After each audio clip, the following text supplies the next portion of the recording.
मैं फ़िरोज़ खान स्वागत करता हूं आपके अपने कार्यक्रम में जिसका नाम है गुलिस्तां। खुद अपने आप में सिमटी हुई सदी हूं मैं, और मुझे करीब से देखो तो ज़िंदगी हूं मैं। लगभग आधी सदी से अपनी बुलंद आवाज़ से लोगों को नवाजते हुए, लाल किले की प्राचीर से अपनी आवाज़ को लोगों तक पहुंचाते हुए आज हमारे बीच हैं पद्मश्री पद्म भूषण जसदेव सिंह जी। जसदेव सिंह जी, आपका स्वागत है हमारे कार्यक्रम में। शुक्रिया, धन्यवाद। लगभग 50 साल हो गए हैं आपकी आवाज़ को हमें सुनते हुए, आपकी आवाज़ से बहुत कुछ सीखा है। तो आपकी इस आवाज़ का सफ़र कहाँ से और कैसे शुरुआत हुई? आवाज़ तो ऊपर वाला देता है मियाँ, या तो उसका सारा जो आप दे सकते हैं श्रेय या क्यों, वो तो मेरे माँ बाप पे। बिल्कुल। आवाज़ के लिए मैं कुछ नहीं करता। मैं जसदेव सिंह दूरदर्शन की ओर से आप सब दर्शकों का, देशवासियों का हार्दिक अभिनंदन करता हूँ। कुछ लोग मुझसे पूछते भी हैं कि आप अचार खा लेते हो? मैंने कहा बहुत, आइसक्रीम बहुत, ठंडी चीज़ बहुत, लेकिन आवाज़ मैं समझता हूँ कि वो तो ईश्वर की दी हुई होती है। कुछ परहेज़ करें, बल्कि आप हंसेंगे कि जब मेरा गला ख़राब होता है, खांसी होती है, तो मुझे मेरी आवाज़ माइक्रोफोन पे बहुत अच्छी लगती है। अच्छा। तो वो सब देन है ऊपर वाले की, उसके लिए मुझे ख़ास नहीं करना पड़ता। लोग कहते भी हैं ये मत खाओ, वो मत खाओ, कैसे खा ले दो, अरे खट्टा मत खाओ, यहाँ तो सब चलता है। तो आपका कमेंट्री के क्षेत्र में किस तरह पदार्पण हुआ, ये सफ़र की शुरुआत की? कमेंट्री तो उसके लिए देखिए, मैं तो एक गांव में पढ़ा हूँ, राजस्थान के गांव में। बिल्कुल। लेकिन और पढ़ाई लिखाई में भी मैं बहुत कोई ज़्यादा नहीं था। पढ़ाई मेरी गांव में हुई, चाकसू में 7वीं की, फिर वहाँ से जयपुर आए, यहाँ महाराजा हाई स्कूल से मैट्रिक किया, और फिर बीए किया मैंने महाराज कॉलेज से, और फिर लॉ भी कर लिया इस उम्मीद में कि शायद रेडियो में मेरा दाखिला हो जाए, जो हुआ। लेकिन आवाज़ का मुझे कभी नहीं रहा। बचपन में मैंने, हालांकि मेरे तो बाल हैं, फिर भी मैंने कुछ स्टेज ड्रामा में स्कूल के ज़माने में मैंने रोल किए। मैं रेडियो से मेरा राब्ता कब कायम हुआ और क्यों मुझे लॉ लगी, क्यों ये पागलपन सवार हुआ। मेलविल डिमेलो बहुत नामी गरामी ब्रॉडकास्टर दुनिया के, न केवल अपने हिंदुस्तान के। और कुछ चांस की बात है कि वो भी जोधपुर में पैदा हुए, उनके वालिद रेलवे के अफसर थे, और वही कहते थे कि अपन दोनों राजस्थानी हैं। क्योंकि मैं पैदा हुआ बौड़ी नाम के गांव में, यहाँ पर नज़दीक। अच्छा। पढ़ाई लिखाई भी राजस्थान में हुई। तो जब हमने महात्मा गांधी की अंतिम यात्रा की कमेंट्री सुनी, तब हमने नया नया रेडियो लिया था। अच्छा। तो गांव में तो बिजली थी नहीं। बिल्कुल बिल्कुल। तो उस वक्त मैं और मेरी वालदा, मेरी माँ, बिल्कुल, हमने जब मेलविल डिमेलो की कमेंट्री सुनी अंग्रेज़ी में। अच्छा। मेरी अंग्रेज़ी तो बहुत ही, कहा जाए उसके मुकाबले में कहाँ थी। वो कमेंट्री पूरी अंग्रेज़ी में थी? वो पूरी कमेंट्री अंग्रेज़ी में थी, हिंदी की भी थी एक तरफ। अच्छा। लेकिन मुझे वो जमी नहीं। अच्छा। डिमेलो की कमेंट्री ने मुझे और माँ दोनों को बहुत एक तरह से गमज़दा सा कर दिया कि वाकई कोई हस्ती गई है। गांधी जी की अंतिम यात्रा में। बिल्कुल। गांधी जी के बारे में पढ़ा था, छोटे मोटे, एक उर्दू में अखबार आता था मेरे घर पे, वतन। अच्छा। लेकिन गांव में हिंदी के एक दो अखबार होते थे। बिल्कुल। रेडियो था नहीं। मैंने कहा किया कि यहीं पे जब जयपुर आ गए तो रेडियो की शक्ल देखी इस डब्बे में क्या होता है। अच्छा। और उसका भी बड़ा मजाक है कि हम जयपुर आए किसी के यहाँ, वाले साहब के दोस्त के यहाँ, तो वहाँ रेडियो था। तो उन्होंने कहा इसमें आवाज़ आती है, बोलता है। अच्छा। तो मेरा कोई 8-9 साल की उम्र थी उस समय। अब मैं चारों तरफ रेडियो के घूमूं कि आवाज़ कहाँ से आए। उस समय सिर्फ गड़गड़ गड़गड़ कर आ रही थी। अच्छा। मैंने अपनी किताब में लिखा है कि मुझे क्या पता था कि यही मेरा पहला प्यार होगा और यही मेरी ज़िंदगी होगी। ठीक। तो मेलविन साहब की जो आपने सुनी अंतिम यात्रा गांधी जी के वक्त में, वहाँ से आप इंस्पायर हुए, तो परिवार वालों का क्या रिएक्शन रहा जब आपने कहा कि मैं इस दिशा में अपना कैरियर बनाना चाहता हूँ? उनमें तो मैं आपसे कहूँगा मैं बहुत ही खुशकिस्मत, सौभाग्यशाली हूँ। अच्छा। मेरे वालिद ने, हालांकि मेरा सारा ख़ानदान इंजीनियरों से ताल्लुक़ है, लेकिन वो जब सुना तो मैंने माँ से कह दिया मैं हिंदी में कमेंट्री करूँगा। अच्छा। अब माँ ने मजाक में कहा कि ना हिंदी तो पढ़ा, मैं तो उर्दू पढ़ा हूँ। बिल्कुल। 10वीं तक उर्दू पढ़ा हूँ। बिल्कुल। और दूसरे, ना यहाँ रेडियो है, ना कोई तुझे बताने वाला रहेगा, ना कोई मार्गदर्शन देगा। आप सीखेंगे किस तरह फिर वो चीज़? अच्छा। तो वो इस तरह से बात बनी और फिर कोशिश करते रहे। कोशिश किस तरह से की कि यहाँ स्कूलों में जो जलसे होते थे या राजस्थान दिवस पे एक आध बार परेड हुई, बिल्कुल हम पहुँच जाते थे। अच्छा। वहाँ हाथ जोड़ता था मैं, लेकिन बाद में मैंने किताब में लिखा कि पहले मैं हाथ जोड़ता था कि मैं बोलूँगा, मैं अनाउंस करूँगा। मैंने डांस की भी कमेंट्रीज की। अच्छा, बिल्कुल। बाकायदा जो डांस चीज़ वगैरह होते हैं, कमेंट्री इतनी नहीं, लोगों को समझाने को कि ये चांद निकल, ये रात वो जो है नायिका जो है श्रृंगार कर रही है, बता रही है अच्छी। और उसका एक मफहूम सा, उसकी एक व्याख्या सी, तो वो भी मैंने किया है। अच्छा। बल्कि बात लंबी हो जाएगी। अच्छे आर्टिस्ट अनाउंसमेंट्स की प्रैक्टिस की। अनाउंसमेंट मैं वैसे नहीं करता कि अब आप ये सुनेंगे, इनसे ये सुनेंगे, यही पेश करेंगे। मैं जब रेडियो में अनाउंसर हो गया, अच्छा, तो भी मैं अनाउंसमेंट के लिए जो दिखाना था उसको बाकायदा लोगों को बताता। बिल्कुल। और आपने जो 1962 से लाल किले से कमेंट्री शुरुआत की, वो बहुत लंबे अरसे तक आप करते आए। हाँ। और सुना ही जाता है, हमें भी पता है कि आपने कभी भी स्क्रिप्ट यूज़ नहीं करी उसके लिए। आपने हमेशा जो दिल में आया वो बात कही। नहीं, नोट्स लिखता था मैं। बिल्कुल। भाई जो कब हुआ, वो सिर्फ रेफरेंस के लिए। हाँ, तारीखें याद नहीं रहती, लेकिन ये लिख लेता था कि पीपल का पेड़ है। बिल्कुल। पीपल के पेड़ का जब पत्ते उड़ते हैं तो कहीं किसी कमेंट्री में ये आ गया कि पत्ता उड़ा, और सीधा जो है वो जामा मस्जिद की तरफ गया या शीशगंज गुरुद्वारे की तरफ गया, जैसे ऊपर वाले के कदमों में वो शीश नवारा है। इस तरह की एक तशबीह जो कमेंट्री में ज़रूरी होती है, बिल्कुल, वो कल्पना से ही आती है। और इसीलिए मैं कमेंटेटर को एक अच्छा कवि भी मानता हूँ। मैं कवि नहीं हूँ, लेकिन कल्पना जो कवि में होती है वो एक कमेंटेटर में भी होनी चाहिए, जो आज बदकिस्मती से नज़र नहीं आती, जो आजकल की पीढ़ी में नज़र नहीं आ रही। आपने सही फरमाया, स्क्रिप्ट लिख लेते हैं, वो स्क्रिप्ट लिख के काम चल रहा है, अंदर से आवाज़ नहीं आती, बहुत मेहनत करनी पड़ती है। तो आकाशवाणी में भी आपने कमेंट्री की है, और जब दूरदर्शन आ गया उसके बाद भी आपने अपनी सेवाएं वहाँ दी। तो आकाशवाणी से दूरदर्शन तक का सफ़र किस तरह तय हुआ? तो बताऊँ, लेकिन आकाशवाणी में भी मुखालफत थी।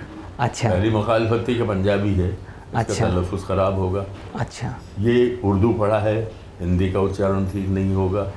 ये सब होता रहा, सुनते रहे। कुछ लोग प्यार करने वाले आ गए जिन्होंने देखा कि इसमें है सलाहियत। बिल्कुल। कुछ ऐसे थे जो चाहते थे कि इसे कुछ नहीं आता, लेकिन हम लगे रहे। अच्छा। लड़ते रहे, प्यार से बात करते रहे। तो जितने स्टेज प्रोग्राम होते थे, हालत ये हुई कि मैं लोगों से कहता था, पुलिस परेड होती थी। अच्छा। एक ये पुलिस टैटू होता है, बिल्कुल, वो मैंने ही किया है शायद। उसके बाद मैंने एक बार यहाँ किया, 2 बार दिल्ली में किया।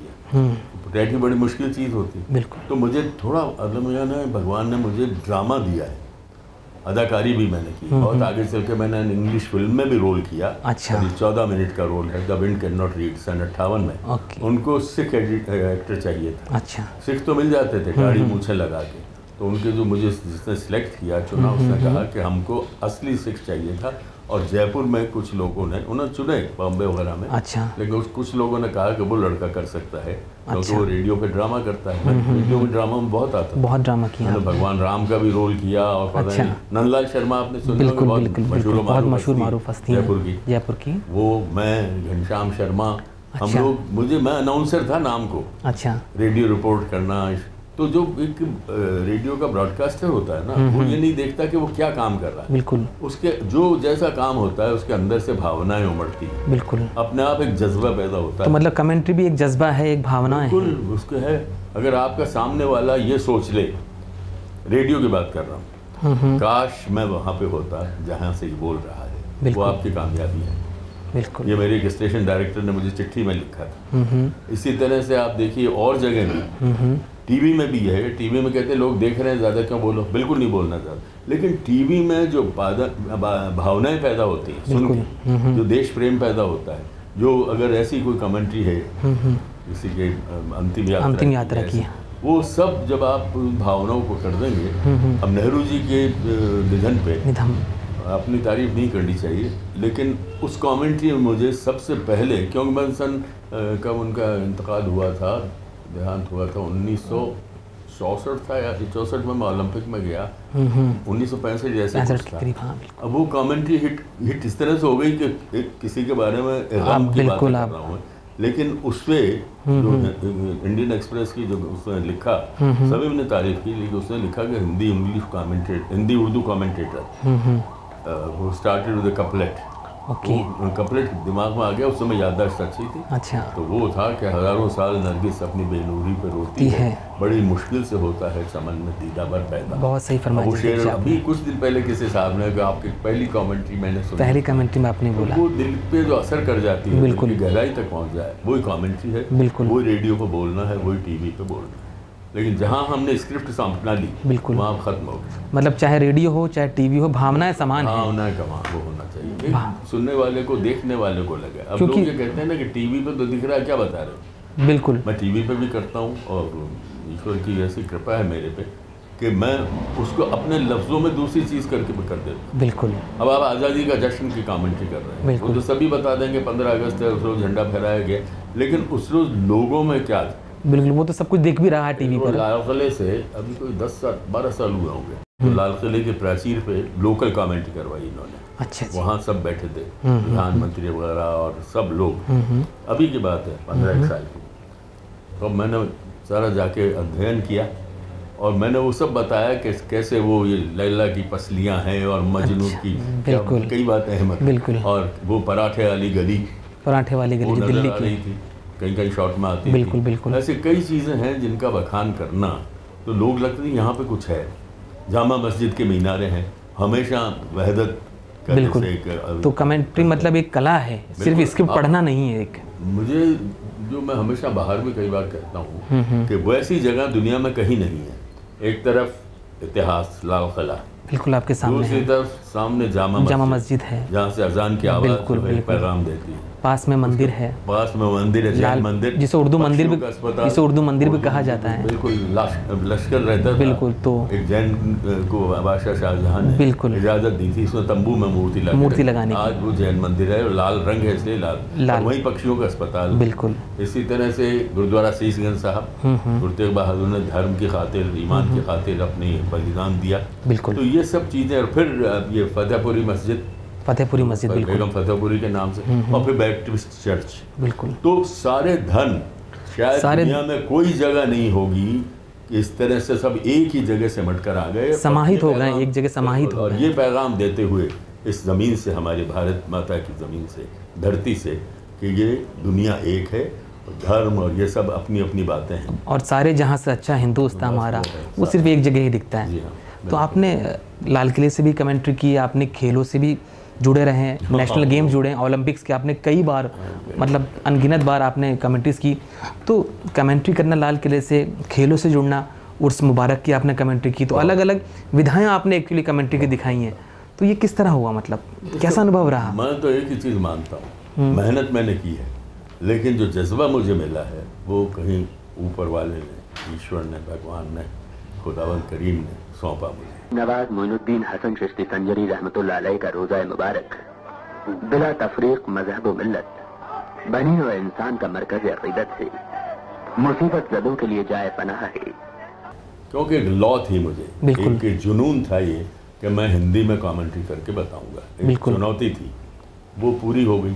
1984 में जब राकेश शर्मा जी अंतरिक्ष में पहली बार गए, उस वक्त भी आपकी सेवाएं ली गई, वो अनुभव कैसा रहा? वो तो ज़बरदस्त था। वैसा तो वो राकेश, वो आपकी बहुत अचीवमेंट रहा वो भारत देश के लिए। गए थे तो उसने ख़ास लंच पे बुलाया। बिल्कुल। और उसके पास मेरी सारी CD है, क्योंकि रेडियो और TV और अखबार, बिल्कुल, इनके जो नामानिगार होते हैं, कॉरेस्पॉन्डेंट्स होते हैं, संवाददाता, मैंने डिमोले से एक बात सीखी थी, पुश योरसेल्फ इंटरव्यू। तो मैंने राकेश को पहले ही, जानते तो थे, उनकी पत्नी ने कह दिया था कि आपकी कमेंट्री बहुत सुनी है। तो हम बीच में शीशे का पर्दा था, प्रेस कॉन्फ्रेंस थी, तो शीशा था, बिल्कुल शीशा बीच में था, बीच में, तो आवाज़ जाती जहाँ से उधर आवाज़। तो मैंने हिंदी में कहा कि जब आप उतर के आएंगे मैं आपसे सवाल करूँगा राकेश। अच्छा। और उस वक्त आप मुझे पहले हिंदी में जवाब दीजिए, फिर रशियन में इनको सवाल बताइए, ये जो जवाब दें उसका अनुवाद करके बताइए। अच्छा। तो कैसा, मैंने एक ब्रॉडकास्टर में ही होना चाहिए, प्रेस वाले में होना चाहिए। तो आपको ताज्जुब होगा कि सिक्योरिटी बड़ी ज़बरदस्त थी। सिक्योरिटी या तो भारत की थी या सोवियत या रशिया की थी। लेकिन जैसे ही हमारा हेलीकॉप्टर नीचे उतरा और हमें बारिश होके चुकी थी, आरकालिक कोई एरिया है जहाँ गए थे हम, जहाँ तो दूर से, खैर वो लंबी कहानी सुनने से ताल्लुक, लेकिन उसे टीवी ने इतनी प्रोमिनेंस दे दी। मैं रेडियो की तरफ से गया था। अच्छा। लेकिन मैंने जो बात बताई कैसे तो इंद्रधनुष की तरह से बिल्कुल आभा फैल रही है, और ये सब बातें। लेकिन सबसे बड़ी बात जो थी, मेरे दिमाग में सिर्फ मेरा ऑर्गेनाइजेशन था, आकाशवाणी मेरे दिमाग में। मैंने दिल्ली में जब मीटिंग हुई बताई, और बाद में मैं जब पहुंचा तो हमारी कलीग थी मधुमालती, एक दो और, सबसे बड़ी मुबारकबाद उन्होंने दी कि तुझे देश याद रहा, ऑर्गेनाइजेशन याद रहा, लेकिन अपना नहीं रहा। वरना इतने बड़े पर्दे पे कैप्सूल पे जसदेव सिंह की नाम आ रहा है, खुद ऑटोग्राफ दे रहा है, लेकिन मुझे इतनी खुशी हुई कि मेरा ऑर्गेनाइजेशन है, तो मैंने आकाशवाणी। तो वहाँ भी आपने आकाशवाणी को ही महत्व दिया, जिसकी वजह से आपने कमेंट्री में अपना कैरियर शुरुआत किया, फिर दूरदर्शन। खुद नहीं रहा मैं कुछ, मैं वही कह रहा हूँ कि ईश्वर की ऐसी रही है कि मैं कुछ नहीं हूँ। ये संस्था जिसने मुझे इतना दिया है, करोड़ों लोगों के नज़दीक पहुँचा दिया, उसको मैं सलाम करता हूँ। बिल्कुल। तो आपको कहाँ ज़्यादा अच्छा लगा कमेंट्री के लेवल पर, अगर आकाशवाणी और दूरदर्शन की बात करें या कहीं, मतलब दोनों अच्छे हैं, करने वाला चाहिए। कभी जो है आप उससे पूछेंगे शायर से कि कौन से विषय पर आपको अच्छा लगा, वो तो ये कहेगा मेरी कल्पना है, जहाँ दौड़ गई। वो कल्पना दोनों दिशाओं में चाहिए और हर क्षेत्र में वो कल्पना चाहिए। मैंने बड़ी, अब मुझे याद भी आ रहा है, फिर आपका वक्त इतना हो जाएगा, नहीं आप बताएं ज़रूर, एडिट करने में, लेकिन इतनी मुझे रहा है कि हर तरह की तो कमेंट्री की है, हर तरह के इंटरव्यूज़ की हैं, गम के मौके पर भी कमेंट्री की है। बिल्कुल, तो चाहे वो नेहरू जी की अंतिम यात्रा हो, शास्त्री जी की हो या राजीव जी की हो। 5 जनरल है हेलीकॉप्टर से एक्सीडेंट में मारे गए, अच्छा, कश्मीर में। अब वो फौजी प्रोग्राम में रेडियो रिपोर्ट जानी थी। आप सोच सकते हैं 5, और उसमें क्या हाल होगा। वो भी जब सुनाया तो लोगों के आंसू आ गए। नेहरू जी गए थे खुद उनको अंतिम विदाई देने। अब कई चीज़ें हैं बाकी, ऐसी कमेंट शास्त्री जी की, उनकी पत्नी आके किस तरह धड़ाम से उनके बदन पे गिरी है। बिल्कुल, सुबह को 6-7 बजे का वक्त था। मुझे अपने आप में ये इतना यकीन था और अपने ईश्वर में, तो चक्रपाणी और मैं, वो भी गया, उसको भी बुलाया। अच्छा। मैंने अपनी पत्नी से कहा कि ये क्या, मैं वो गम का मातम का एक धुन बजती है। बिल्कुल, तो मैंने कुछ हो गया।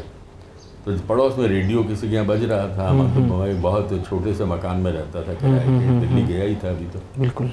तो सबसे पहले जब रेडियो लगाया तो पता शास्त्री जी गए, तो मैंने कहा मैं चाय बना दूँ, मैं जाऊँगा। और देखा 15-20 मिनट बाद रेडियो की गाड़ी खड़ी थी। इतना मेरे डिपार्टमेंट को मुझ पर यकीन था, मुझे डिपार्टमेंट पर यकीन था कि मुझे बुलाएंगे। जब वहाँ पहुँचे तो वो जो दृश्य देखे, शास्त्री जी का जब बॉडी आया है, डेड बॉडी जो आई, कह नहीं सकते आप।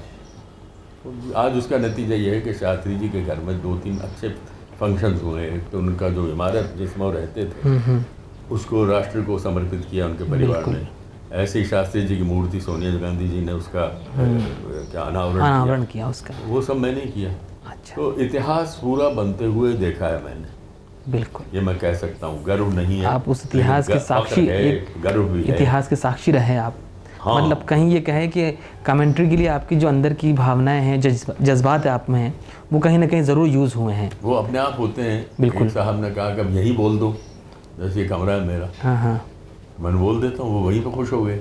अच्छा। कहाँ से ले आते तो वो हो जाता है। कुदरत ने बहुत दिया, एक मेहनत बहुत ज़रूरी है, माँ बाप पिता का आशीर्वाद, ये सब चीज़ें हैं। पढ़ा लिखा तो मैं लॉ ग्रेजुएट हूँ। अच्छा। उर्दू में मैट्रिक, और हिंदी में अपनी मेहनत से। आज जो हिंदी, पहले मुझे हिंदी स्पेलिंग गलत होती थी। मेरी पत्नी खास तौर पर, बेटा कभी उनकी जो हिज्जे होती है ना, स्पेलिंग हिज्जे जो होती है, वो ठीक करते थे, मात्राएं। अब ठीक है सर। जब उसके बाद तो धर्मयुग में लिखता रहा, साप्ताहिक हिंदुस्तान में लिखता रहा, बहुत लिखा मैंने। तो आप में जो जुनून था हिंदी में कमेंट्री करने का, वो आपने पूरा किया। और दूसरा था धर्मयुग में लिखने का। हाँ बिल्कुल, अब कॉलम छपते रहे। बिल्कुल। तो आपने जो कमेंट्री के क्षेत्र में इतना बड़ा एक मकाम हासिल किया, किन लोगों का मेन अगर कहें कि मार्गदर्शन रहा, या यूँ कहें किन समकालीन दोस्तों का आपको सहयोग रहा? सहयोग तो ये है कि रेडियो में कुछ अच्छे दोस्त थे। बिल्कुल। अफसर भी अच्छे थे। बिल्कुल। वो हमेशा कहते थे उसको बुलाओ। मेलविल डिमेलो पसंद करता था, वो तो हिंदी का आदमी नहीं था। रमेश चंद्र यहाँ स्टेशन डायरेक्टर थे। अच्छा। अब भी हैं, मतलब और उनको जिंदगी बख्शे, 96 साल के करीब होंगे। कुछ ऐसे डायरेक्टर्स मेरे से सभी खुश रहे। बिल्कुल। और पैक्सेस वगैरह होते थे, उनसे दोस्ती रखी। कभी मैंने लगा नहीं कि मेरी खिलाफत। बच्चों का प्रोग्राम मैंने कंडक्ट किया। रूरल प्रोग्राम में मैं पांचू बनता था और जयपुरी बोलता था। अच्छा। और उसके अलावा कई चीज़ें कमेंट्री इस तरह की। तो उसमें तो यह है कि आपका दिल आ जाना चाहिए, तो कमेंट्री अपने आप हो जाती है। ठीक है सर। जब मैं गांव में जाता था और जब वहाँ राजस्थानी में बात करता था उनसे, जयपुरी में, ढूंढारी, जोधपुरी में नहीं जानता, ढूंढारी में आप बात करते थे? ढूंढारी में तो मैं उनसे वही बात कर, वहाँ तो पांचू बन के जाता था, वहाँ तो पांचू बनते थे, कपड़े तो बदलने की जरूरत बिल्कुल बिल्कुल, क्योंकि वो तो रेडियो पे जाता था। तो इस तरह से वो एक शौक था, गाँव में पढ़े, गाँव में रहे, वहाँ की भाषा हमारा ये रहा। वैसे भी पंजाबियों का यही रहा है कि जिस देश में जाओ वैसा भेष, जैसा देश वैसा भेष। मेरी तो 3 पीढ़ी, तो 4थी पीढ़ी है पंजाब। अच्छा दोस्तों, यहाँ वक्त हो चला है एक ब्रेक का। ब्रेक के बाद आएंगे और जसदेव जी से जानेंगे उनकी ज़िंदगी के कुछ अनछुए पहलुओं के बारे में।